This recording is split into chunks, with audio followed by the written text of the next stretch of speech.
Good morning po. Ayan, para less stress na to si Mommy White kasi nga ang dami niyang anak, 7. Ibinalay na natin yung anak niya ngayon para mas makarelax naman na siya ng konti. Kasi kumakain naman na yung mga anak niya.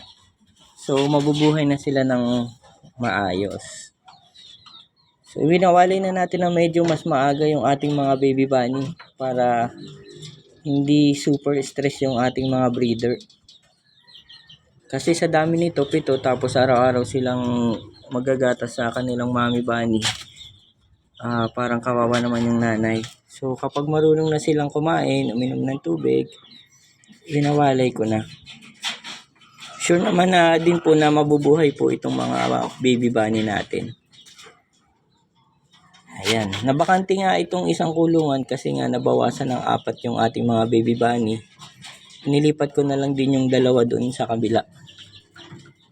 At bukas, Sunday, may pupuntahan din tayo sa Marikina. So may pagdideliveran ulit tayo sa Marikina bukas ng umaga.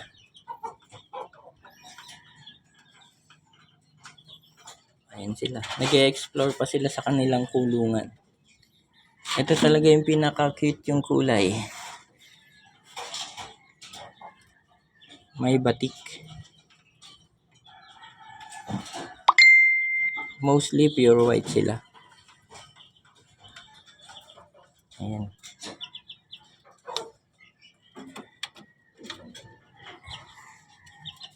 Ayan, kita na silang lahat. 7 sila in total.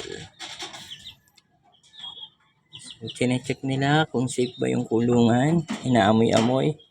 Kasi nga meron na ditong nakaraan na rabbit din eh. Naamoy siguro nila yung ibang amoy.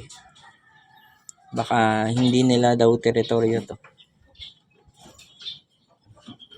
So yun lang po yung update natin sa araw na ito. Mangunguha muna ako ng damo para sa ating mga alaga. Thank you po.